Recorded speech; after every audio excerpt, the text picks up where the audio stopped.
আরজিকরের দোষী সঞ্জয় রায়ের আমৃত্যু কারাদণ্ড সোমবার হয়েছে সাজা ঘোষণা। আর সেদিনই বাসন্তীতে অষ্টম শ্রেণীর ছাত্রীকে ধর্ষণ করে খুনের অভিযোগ। এই ঘটনায় দুজনকে গ্রেফতার করেছে পুলিশ। দুজনই নাবালিকার পরিচিত বলে জানতে পারা যাচ্ছিল। সেই রকম পুলিশেরও দাবি, জেরায় খুনের কথা স্বীকারও করেছে ধৃতরা। সোমবার আরজিকরে ধর্ষণ খুনে দোষী সঞ্জয় রায়কে যাবজ্জীবন সাজা দেন বিচারক। সেদিনই বাসন্তীতে নাবালিকাকে ধর্ষণ করে খুনের অভিযোগ।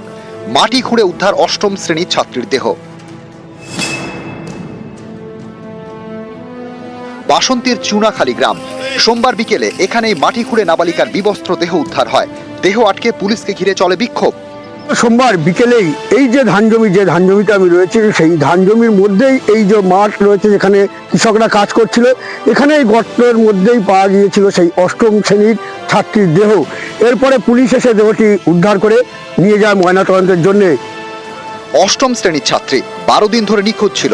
সোমবার বিকেলে দেহ উদ্ধার। পরিবারের অভিযোগ, নাবালিকাকে বাড়ি থেকে ডেকে নিয়ে গিয়ে খুন করা হয়েছে। কাকে সন্দেহ করছেন? ওই নন্টেদের ওরাই ওদের সঙ্গে ঘোরাফেরা করতো। বিনয় আছে, দীপেন আছে, এরা তিনজনের সঙ্গে এরাই সব ফাঁসি আমি নাবালিকাকে ধর্ষণ করে খুনের অভিযোগ। সোমবার দেহ উদ্ধার। মঙ্গলবার গ্রেপ্তার দুই যুবক, বুদ্ধদেব সর্দার ও দীপেন কয়াল। দুজনই নাবালিকার পরিচিত। আর কিছু ধরতে পারিনি, আমার কিছু জানি না, কি বলবো। আর সাজা হলে সাজা পাবে, আর কি করবো, কিছু বলার আছে আমাদের? ভাবিনি কোনোদিন যে এই কাজটাও করতে পারবো। জিজ্ঞাসা করতাম, শুধু বলতো না না না না। মেয়েটা কি তোমার বাড়িতে আসতো? হ্যাঁ আসতো, মেয়ের মতন ছিল তো। কি করলো? পুলিশ সূত্রে যেটা জানানো যাচ্ছে যে এম ঘটিত কারণেই তাদের সম্পর্ক ছিল। তবে যারা গ্রেপ্তার হয়েছে তাদের ইতিমধ্যে সেই দোষ স্বীকার করে নিয়েছে।